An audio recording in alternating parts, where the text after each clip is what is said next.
Assalamualaikum warahmatullahi wabarakatuh. Perkenalkan, nama saya Anjumi Zahiro, mahasiswi UIN Syarif Hidayatullah Jakarta, jurusan Pendidikan Guru Madrasah Ibtidaiyah kelas 4C. Dalam video kali ini, saya akan mereview hasil pembelajaran yang dilakukan secara online pada mata kuliah Bahasa dan Sastra Indonesia MISD.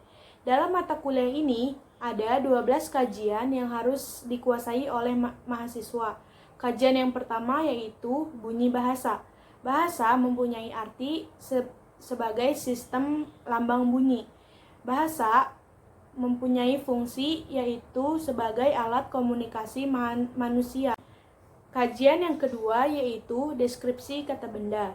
Benda adalah segala sesuatu yang ada di alam yang memiliki wujud atau bersajat. Nah, kata benda ini memiliki dua jenis. Yang pertama, kata benda konkret dan kata benda abstrak. Kajian yang ketiga yaitu identifikasi diri atau tanda kenal diri. Menuliskan nama diri diawali dengan huruf kapital, sedangkan menuliskan gelar keluarga dengan gelar kekerabatan bisa dengan kata om, tante, kakek, nenek, adik, kakak, dan sebagainya. Kajian yang keempat yaitu kalimat sapaan. Kalimat sapaan digunakan untuk menyapa seseorang atau kelompok tertentu. Kalimat sapaan untuk teman sebaya berbeda dengan kalimat sapaan untuk orang tua. Kalimat sapaan untuk orang tua lebih sopan. Kajian yang kelima yaitu dialog, prolog, dan epilog. Dialog adalah percakapan yang dilakukan oleh dua orang atau lebih. Prolog adalah naskah yang berisi tentang pendahuluan cerita, sedangkan epilog adalah bagian penutup atau akhir dari sebuah cerita. Kajian yang keenam yaitu jenis-jenis membaca. Membaca adalah suatu proses untuk memahami yang tersirat dalam tersurat. Jenis-jenis membaca terbagi menjadi dua, yaitu membaca dalam hati atau senyap dan membaca nyaring. Kajian yang ketujuh yaitu puisi dan prosa. Puisi adalah karya sastra yang memiliki makna serta mengandung irama, rima, dan ritma dalam penyusunan larik dan baitnya. Sedangkan prosa adalah pengungkapan peristiwa secara jelas. Kajian yang ke-8 ini yaitu menulis tegak bersambung. Menulis tegak bersambung adalah kegiatan huruf saling sambung dilakukan tanpa mengangkat alat tulis. Menulis tegak bersambung ini menggunakan buku halus sebagai medianya.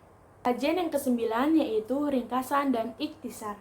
Ringkasan adalah kegiatan meringkas yang harus sesuai dengan urutan bahasa dan materinya.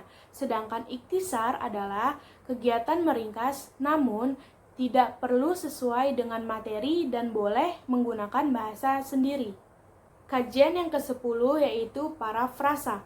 Parafrasa adalah mengungkapkan kembali sebuah tuturan dari sebuah tingkatan atau macam bahasa menjadi yang lain tanpa mengubah makna. Kajian yang ke-11 yaitu surat resmi dan surat pribadi. Surat resmi biasanya dituliskan dengan bahasa yang resmi dan ditunjukkan oleh instansi maupun organisasi. Sedangkan surat pribadi biasanya dituliskan secara luas dan bebas untuk kepentingan pribadi. Kajian yang ke-12 yaitu formulir dan kwitansi.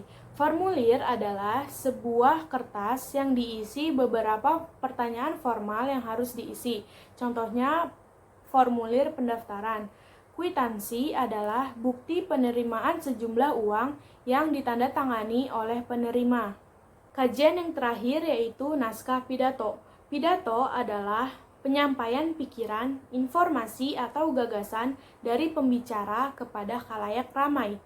Pidato mempunyai 4 tujuan, yaitu untuk menghibur, memberitahu, mengajak, dan berargumentasi.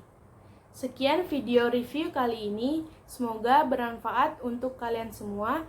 Wassalamualaikum warahmatullahi wabarakatuh.